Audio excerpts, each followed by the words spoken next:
Esse audiobook é dividido em 6 capítulos. Capítulo 1, Olhares da Serra. Capítulo 2, Lendas de Amantiquir. Capítulo 3, Ouro. Capítulo 4, A Entrada do Inferno. Capítulo 5, O Caçador. E capítulo 6, A Mansidão da Floresta. Introdução. A Serra da Mantiqueira é muito antiga. Sua idade cobre milênios. São 40 milhões de anos apenas neste local em que se encontra hoje. Antes, porém, ela andou vários quilômetros carregada pelo desejo da terra, modelada pelas gigantescas mãos do caos em tempos imemoriais, até se deparar com o humano moderno. Um trajeto cumprido num tempo imenso se comparado à insignificância da existência humana em seu solo. Mas suas histórias antecedem ao humano. Elas acontecem a cada segundo neste universo fantástico e misterioso. Em todo esse tempo, um segundo nunca foi semelhante ao outro, e os que nela viveram e os que a habitam sabem disso. Existe algo de sagrado, de místico nesta cordilheira, que somente os olhos da alma conseguem enxergar. A chave que abre esse portal, invisível para muitos e tão evidente para alguns, vem dos olhos, da sutil diferença entre ver e enxergar. Na Amantiquir, o coração sente, mesmo o que os olhos não veem. A dádiva da magia que chamou, e teve o apelo atendido por aqueles capazes de olhar com a alma, com a mais profunda sensibilidade, de se despojar de todos os seus medos e anseios para ingressar nesse mundo paralelo, de lendas, histórias e acontecimentos em todos os planos e na energia que conecta os seus habitantes num único e completo corpo. Nesta derradeira edição de Amantiquir, a Serra mostra por que chora, como sente e reage a todo momento a tudo e a todos.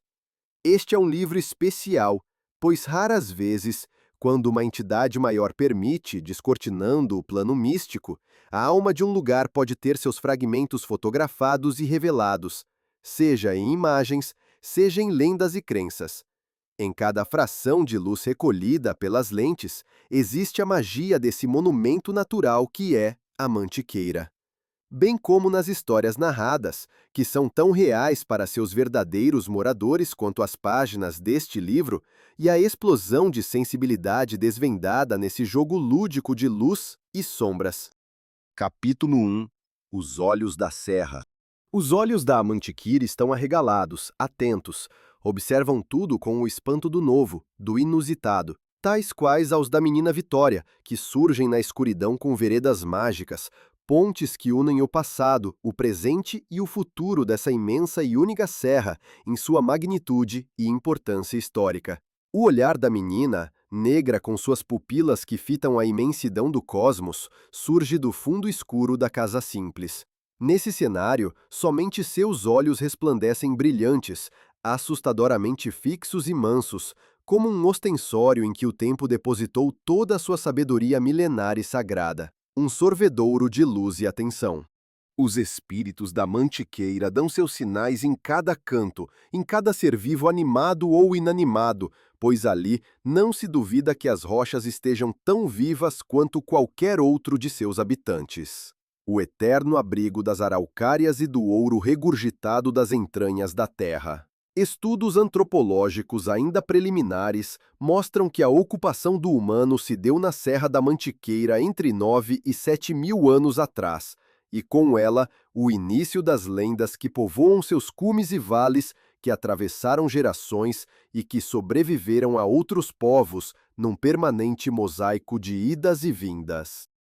Porém, nunca se negou a existência de espíritos ancestrais ao humano que habita essas corcundas serranas.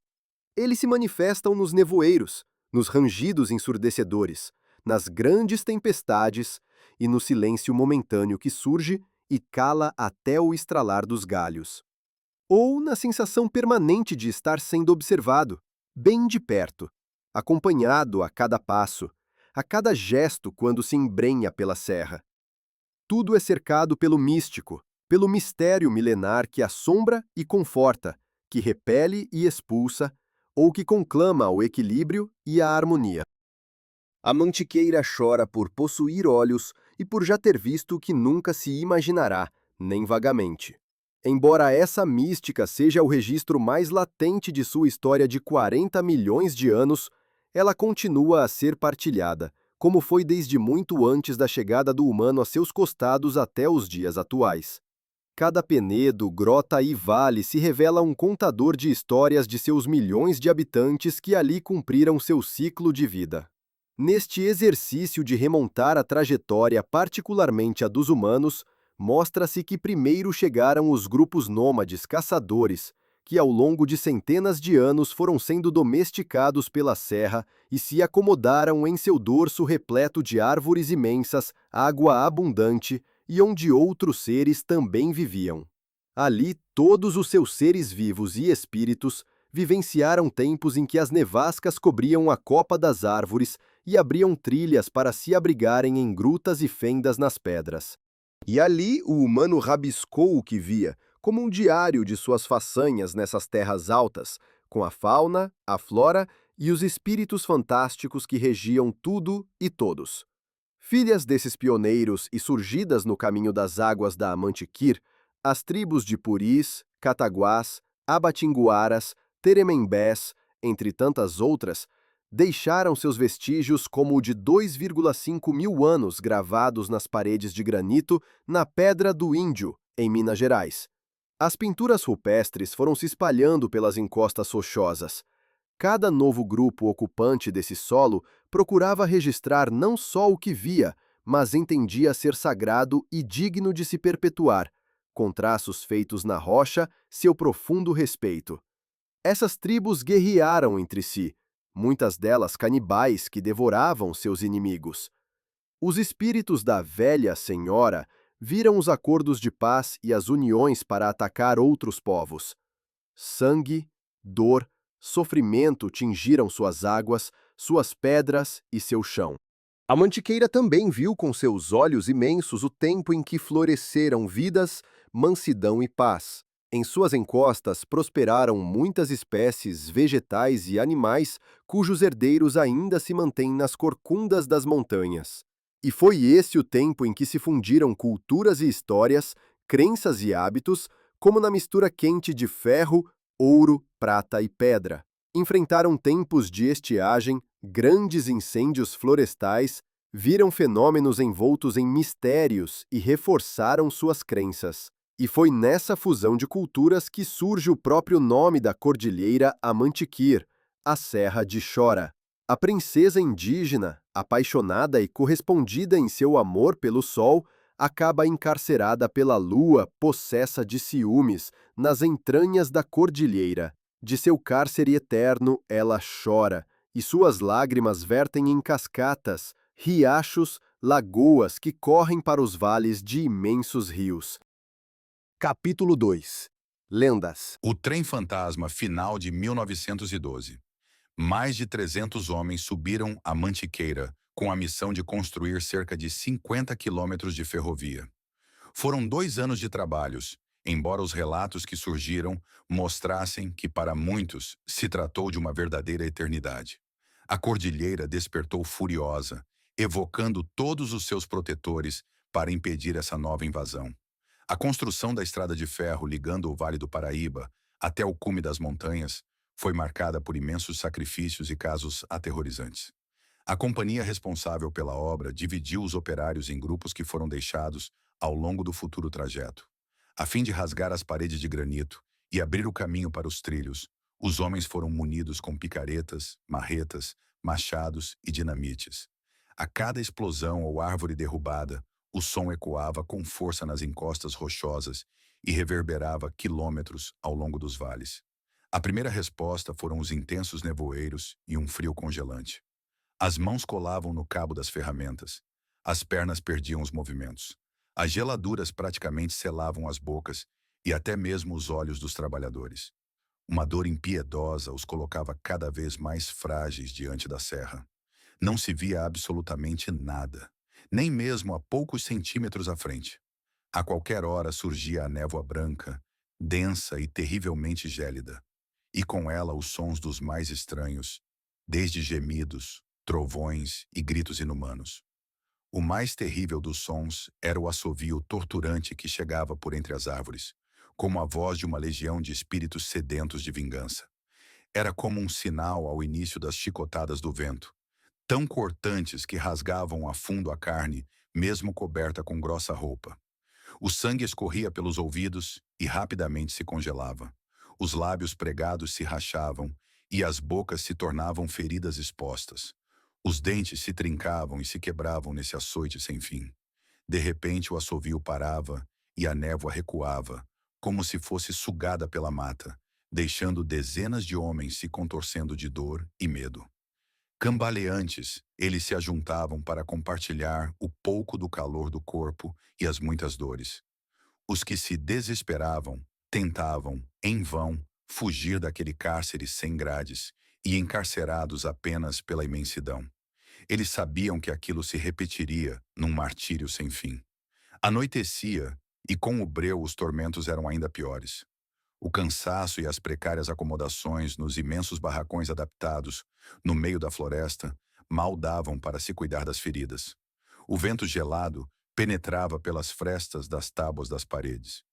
O gelo ia se acumulando no telhado de zinco e o assovio voltava trazendo a névoa, que entrava no abrigo e assumia formas humanas e monstruosas. As paredes externas do alojamento tinham marcas profundas das garras das onças sussuaranas, que expunham suas presas por entre os vãos das tábuas, na tentativa de romper a parede que os separavam. A mata na serra é misteriosa e apavorante. As chuvas provocavam cachoeiras imensas nas áreas desmatadas e levavam parte do trabalho de aterro junto a dormentes e trilhos abismo abaixo, até voltar o nevoeiro. A mesma mensagem também foi dada pelos guardiões da cordilheira aos soldados na Revolução Constitucionalista de 1932, que veio a ser considerada a maior e mais sangrenta guerra civil das Américas no século XX. Entrincheirados no alto da Mantiqueira, numa guerra fraticida, muitos tiveram ali seus últimos momentos de vida, em consequência não somente das balas e baionetas inimigas, mas também em decorrência de fenômenos inexplicáveis, e no terror do momento, preferiram cometer suicídio ou atirar nos próprios companheiros. Jovens combatentes eram advertidos pelos moradores para que não se embrenhassem na mata fechada e, se vissem os espíritos, que fugissem dali, voltassem para as áreas descampadas e procurassem algum lugar para se esconder. Estes mostravam para os nativos da serra os seus fuzis e revólveres, ironizaram o alerta, e o assunto se tornava motivo de chacota no grupo. Os combates travados entre as tropas paulistas e as da Federação ocorreram em diversos pontos, porém as batalhas mais sangrentas ocorreram sob os domínios da Mantiqueira. Em pleno inverno, os nevoeiros surgiram espessos, era entendido como uma segurança a mais para quem aguardava o enfrentamento dentro das valas. No entanto, também se tornavam uma camuflagem perfeita para alguns seres além da compreensão humana. O barulho de um trem alertou uma das tropas intocadas na serra, que rapidamente procuraram locais onde pudessem se preparar para o ataque. Deixaram o descampado e seguiram para a mata fechada. Foi quando pequenas nuvens pretas surgiram a poucos metros do chão e um barulho ensurdecedor, como o apito de uma locomotiva, rompeu o silêncio da tocaia. Os soldados tentaram tapar os ouvidos, mas a intensidade era tanta que, ensandecidos, eles correram para longe da floresta. Capítulo 3. Ouro. A fixação do europeu na serra ocorreu principalmente pela exploração das jazidas que surgiam na região. O contato com os nativos paulistas, nas primeiras décadas após a descoberta do Brasil, já apontava a cordilheira como o cenário ideal para a exploração de minérios. O ingresso de uma nova população na Mantiqueira se deu tanto pelas expedições patrocinadas pelo reinado português, conhecida como entradas, como pelo ingresso dos bandeirantes desbravadores, escravistas e excepcionais exploradores do território recém-descoberto. Os nativos continuavam sendo o alvo preferido para a mão de obra escrava, e em algumas situações, contratada e paga para a busca de ouro e prata. São Paulo deu início a essa corrida pela exploração mineral, à procura de recursos que pudessem gerar dividendos para os novos ocupantes das terras, bem como para a coroa portuguesa. A Mantiqueira se tornou a imagem do paraíso em ouro, prata e pedras preciosas logo no começo da colonização do Brasil, no século XVI. A majestosa barreira de tom verde azulado veio a ser o destino de legiões na saga do enriquecimento, a qualquer custo. As minas e suas escavações, em diversos pontos, foram determinantes para o surgimento de vilas e aldeias. Esses assentamentos logo se transformariam em cidades prósperas, com suas igrejas suntuosas e casarios imensos. Uma grande migração, ávida por enriquecer, levou para a porção mais interiorana, além cordilheira, o que transformaria definitivamente os registros da ocupação serrana. E também formariam novas lendas. Capítulo 4: A entrada do inferno. A escravidão de índios negros africanos e seus descendentes seguiu-se por centenas de anos e mudou a fisionomia da serra. As mãos que outrora escavaram o chão e as rochas, então se dedicariam aos cafezais, ao ouro verde. Os povoados constituídos de bandeirantes, padres jesuítas e imigrantes mineiros, prosperaram e vários se tornaram cidades que abraçaram a chegada do café como um rentável ciclo econômico e social. A Mantiqueira viu grande parte de suas florestas derrubada para ceder lugar a comportados arbustos, enfileirados como soldados em sentinela. Mas também revelou aos ocupantes de suas corcovas fenômenos presenciados até hoje e relatados em enredos fantásticos. Tanto os escravos como os empregados das fazendas falavam de grandes bolas de fogo que pairavam sobre montes, entravam em paredes de pedra maciça ou surgiam para alertar que os abusos passavam dos limites. Temida e respeitada, a Mãe do Ouro levou muitos fazendeiros e capatazes a construírem capelas e cruzeiros nos locais onde esses lumes apareciam. O mais incrível é que ao visitarem esses locais, nada havia se queimado. Tão logo passou a ser cultuada e confundida com outras divindades cristãs e pagãs. A cruz ou a capela no alto de um morro era tanto sinal de respeito como de temor à entidade, e os locais passaram a ser tratados como solo sagrado. A bola de luz, também descrita como sendo de fogo ou mesmo com contorno de mulher, surgia sempre sobre uma montanha, onde ficava grande parte da noite. Para os que viviam das lembranças da busca pelos metais e pedras preciosas, a Mãe do Ouro ia proteger jazidas e potes de ouro enterrados no local, seja por avarentos, seja por escravizados fugitivos que usariam o dinheiro para comprar sua liberdade. Para outros, o recado estava dado. O metal é propriedade da serra e nela permaneceria.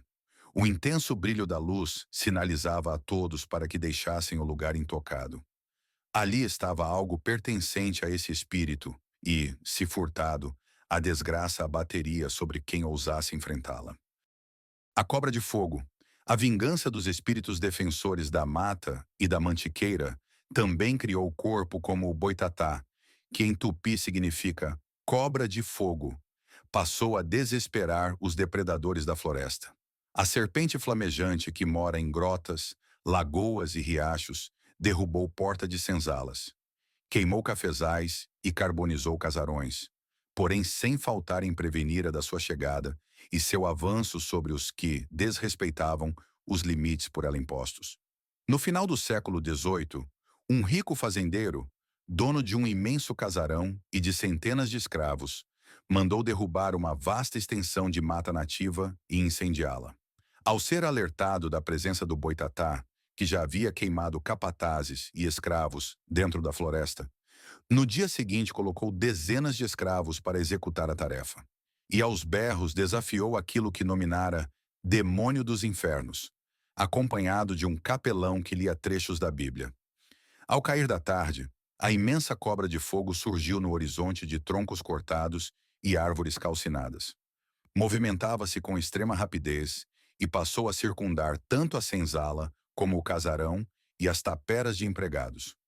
Assim que se aperceberam da presença dos espíritos, os negros passaram a entoar cantos de louvor e a rezar pedindo piedade e a apontar o dono da fazenda como o responsável.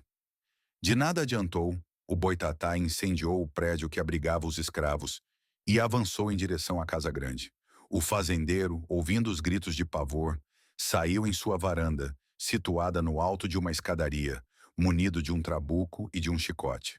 O boitatá parou em frente à entrada da casa, e o homem então efetuou um disparo em sua direção. A entidade se dividiu em duas enormes cobras incendiárias e atacou a casa, isolando o homem e sua família. Em pouco tempo, a fazenda toda era um imenso braseiro que ardeu em chamas por 2 dias seguidos. Escaparam da matança uns poucos empregados que seguiram até a igreja do povoado e contaram para o padre a sucessão trágica dos fatos. A partir daquela data, começaram a realizar novena com procissão até o rio que passava por ali, com pedido de clemência aos espíritos da serra. Capítulo 5. O caçador. O humano caçador do humano. Assim que o humano europeu colocou os pés na imensa cordilheira, foi também para guerrear, matar e aprisionar seus habitantes. Esse é o segundo momento da saga humana sobre as encostas e picos da Mantiqueira. Os paulistas, nome que antecedeu a denominação bandeirante, saíam à caça de escravos indígenas e de metais preciosos. Essa pegada foi carregada de sangue, que tingiu de vermelho a terra e as lágrimas da princesa indígena em sua clausura. E nessa verdadeira guerra entre a vida em liberdade e a morte sob a escravidão, os índios fugiram para o interior, abandonando suas aldeias e sua ligação milenar com a serra. Vem dessa época a lenda de um guerreiro que enfrentou os homens de cara branca e varas de ferro cortante. Seu nome e tribo se perderam ao longo dos séculos, mas sua mística permaneceu. Conta a lenda que o líder da tribo, aprisionada pelos paulistas, conseguiu escapar de seus algozes. Enquanto fugia da perseguição de vários homens brancos, gritou aos espíritos da floresta para que salvassem sua gente e o ajudassem a enfrentar o inimigo. Os invasores eram muitos, armados e traziam pelas trilhas da serra os indígenas capturados e acorrentados, numa procissão macabra. Mas esse exército acabou por sucumbir aos espíritos da mata, que atenderam aos apelos do chefe nativo. Os homens brancos foram caindo ao longo do trajeto, como se mãos invisíveis os empurrassem para os abismos. Vários foram jogados contra as enormes paredes de granito. Aqueles que assistiam à cena fugiram aos berros, enlouquecidos, e pediam para seu Deus livrá-los do ataque dos demônios. Atordoados, os escravizadores restantes permaneceram próximos aos indígenas acorrentados. Um forte vento os fez cair de joelhos e se transformar em cupinzeiros. O batalhão foi dizimado, embora alguns tivessem conseguido escapar da fúria dos espíritos. Alguns meses mais tarde, o líder guerreiro caminhava próximo a uma cachoeira quando foi atacado por dezenas de brancos, indígenas rivais e acompanhados por padres. Ao se ver sozinho, na tentativa de escapar e avisar seu povo, foi ferido diversas vezes por flechas e espadas. Conseguiu ainda subir no alto de um penedo e gritou para que a serra salvasse seu povo e lhe desse abrigo contra os inimigos. Nessa hora, mesmo com o céu limpo de um azul profundo, um raio apareceu, riscando o cume das montanhas, e o atingiu. O seu grito se tornou uma enorme explosão, e o local em que estava surgiu um grande bloco de pedra com veios vermelhos, como de seu sangue, e os seus perseguidores morreram e tiveram seus corpos destroçados ao despencarem dos rochedos. Os padres que acompanhavam o exército gritavam para que os homens se protegessem do ataque do demônio. Um dos religiosos tentou fugir pela mata e foi engolido por uma grota. Pequenas nuvens negras passavam próximas dos invasores e causavam um barulho ensurdecedor. Várias outras incursões ocorreram. A tribo desapareceu. Na antiga clareira ficou, no entanto, um imenso círculo de araucárias gigantescas. Uma dessas lendas acabou por merecer registro oficial por parte das expedições. O alerta sobre a entrada do inferno veio na expedição de um inglês, mercenário, que no século XVI ingressou com bandeirantes nas trilhas indígenas para transpor a muralha da Mantiqueira. Ele queria conferir tanto a veracidade dos rios de onde brotavam ouro, prata e esmeraldas, como conhecer o que tinha lido apenas na Divina Comédia, de Dante Alighieri, a respeito do portal que levava ao inferno narrado por exploradores paulistas, portugueses e espanhóis. O inglês montou seu grupo com os mais destemidos bandeirantes e indígenas aliados, e ainda levou um padre que poderia identificar a presença demoníaca. Os trajetos eram feitos longe da área dos poços de luz havia mais de 60 anos. Ninguém se atreveria a passar pela entrada do inferno, nas proximidades da Garganta do Embal, em território paulista, na passagem para o que futuramente seria Minas Gerais. Próximos do local, um zumbido tomava conta de toda a mata. Nenhum outro som podia ser ouvido. Os indígenas ficaram nervosos e os bandeirantes ainda questionaram se queriam seguir em frente. A resposta foi afirmativa. Algumas horas mais tarde surgiram os imensos lagos com as moscas de fogo avançando aos milhares sobre os invasores, posteriormente descritas como pequenos diabos vindos do centro da terra. Uma bruma saía dos lagos luminosos e empesteava toda a região com um inconfundível cheiro de enxofre. O padre, na tentativa de escapar do ataque, caiu e desapareceu numa dessas poças. Bolas de fogo se chocavam contra os exploradores, lançando-os para esse outro mundo. Os índios foram os primeiros a desaparecer na floresta. Berros de horror podiam então ser escutados no meio do zunido cada vez mais forte. As moscas entravam nos homens pelas narinas, ouvidos, boca levando-os à loucura. O inglês escapou com vida e retornou a São Paulo, onde relatou o terror ao enfrentar o demônio nas trilhas da Mantiqueira. E fez um alerta definitivo. Caso as expedições cruzassem com esses portais do mundo das trevas subterrâneas, teriam que fugir para não serem engolidos pela imensa boca do demônio. Capítulo 6. A mansidão da floresta. O terror, a violência nascem da desarmonia e da ruptura com a frágil estabilidade existente no equilíbrio. Como o galho que se quebra ao ser agarrado por um filhote de macaco, ainda aprendendo sobre a vida na floresta. O próprio planeta é feroz em sua evolução, mas tem períodos de tranquilidade. A lenda conta que uma tribo guerreira avançava para atacar a aldeia de um povo pacífico, que respeitava os regentes da floresta e buscava viver dentro dos limites impostos pela natureza do ambiente. Os espíritos, ao verem que essas pessoas seriam massacradas, os levaram para o alto das árvores e pediram que nunca mais descessem de lá. A compensação, além da vida em paz, seria observar o céu noturno e compreender a imensidão do universo e o milagre da vida. O povo manso da floresta, em tupi, significa muriqui. Tido como o maior macaco das Américas, ele é um dos mais incríveis habitantes da Mantiqueira e quase nunca chega a pisar no chão. Sua vida é no alto das árvores e em grandes grupos familiares. Vivem assim há milhares de anos, cada vez mais sábios e atentos. Uma demonstração dessa sabedoria ocorreu na produção deste livro, entre Ricardo Martins e um muriqui. Relatos do autor do livro, o fotógrafo de natureza Ricardo Martins. O muriqui. No silêncio da floresta, ouço o barulho de galhos se quebrando. Em seguida, observo o balançar das árvores e penso: são eles. Logo me vejo rodeado pelo maior primata das Américas, o macaco muriqui, medindo 1,30 m. Uma família inteira, adultos, jovens e crianças, cada um com seu comportamento característico. Quando um adolescente se aproxima de mim e se esconde atrás de uma árvore, deixando apenas seus olhos à mostra, levanto minha câmera para tentar fotografá-lo, mas ele se esconde. Essa brincadeira se repete umas 6 ou 7 vezes. De repente, aquela entidade sobe para o alto da floresta, mas continua me olhando, eu já feliz por aquele momento. Olho e falo: eu quase consegui fazer uma foto sua. Você não vai deixar eu tirar nenhuma. Parecendo me entender, esse macaco desce, chega mais perto de mim, se senta, cruza as pernas e apoia seu braço em um galho, parecendo dizer: pode tirar. Eu fotografo e em seguida agradeço. Borboleta azul. Um dia cansativo sem muitas fotos, depois de errar o caminho em uma trilha e andar mais do que estava previsto, e quando falamos em trilhas na Serra da Mantiqueira, significa que estamos subindo ou descendo. Se é que você me entende, finalmente chego no meu carro, guardo o equipamento e escuto a chuva se aproximando. Ela se vai e sol aparece.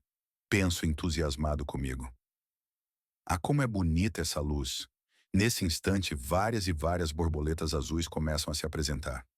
Sempre quis uma foto de vocês, mas nunca consigo, pois o azul fica exatamente na parte de dentro das asas, e elas só pousam com as asas fechadas.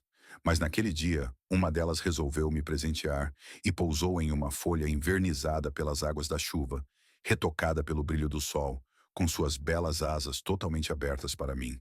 E aqui está ela para você. Jara fotografando com um drone no meio de uma floresta enorme, me sentindo autoconfiante pelas minhas habilidades. Faço uma manobra arriscada e simplesmente minha máquina fotográfica voadora fica sem bateria e começa a descer em qualquer ponto daquela imensidão verde. Tento manter a calma, mas confesso que foi difícil. Olho para o controle e lembro que ele tem um sistema de localização. Assim sigo me embrenhando sem trilha pela mata e não acreditando muito que iria encontrar. Um objeto de 20 centímetros preto naquele chão escuro, repleto de folhas. Depois de meia hora, paro e peço ajuda aos seres da floresta. Até então, meus olhos se dividiam entre a copa das árvores, trabalhando com a possibilidade dele ter ficado preso, e o chão da mata, no passo seguinte, em uma subida. Dou de cara com uma jararaca toda enrolada de frente para o meu rosto, com uma distância suficiente para o bote. Ao invés de ficar apavorado, me veio uma sensação de segurança e pergunto: será que você não viu um drone por aí? Como que se os seres estivessem me escutado, automaticamente meu olhar se fixa para baixo e encontro minha máquina a 60 centímetros de distância daquela entidade. Agradeço e sigo meu caminho. Macaco prego. Em uma manhã típica da Mata Atlântica, sou acordado por muitos macacos pregos. Costumo dizer que eles são aqueles moleques arteiros. Não dá para bobear com nada. Comida então, nem pense em deixar perto. Mas nesse dia tive a oportunidade de observar uma família. Uma carinhosa mãe trocando carinhos com seu filho mais velho, ao mesmo tempo que amamentava sua jovem cria. Ali parei, fotografei aquele momento com meus olhos e em uma fração de segundos, tudo foi eternizado pela magia da fotografia. Lagartas. Cortando a mantiqueira de carro por uma estrada de terra, vejo atravessando a pista várias e várias lagartas e desço para olhar de perto. Notei que algumas já tinham sido esmagadas. Logo em seguida veio uma moto e sinalizei para desviar. Foi lindo ver o contraste do verde daquelas pequenas criaturas com o forte laranja da terra seca. Nesse momento decido fazer uma foto para as páginas desse livro. Logo em seguida peguei 2 galhos e uma por uma fui levando até a segurança do outro lado da estrada. Depois que todas estavam seguras, sigo meu caminho.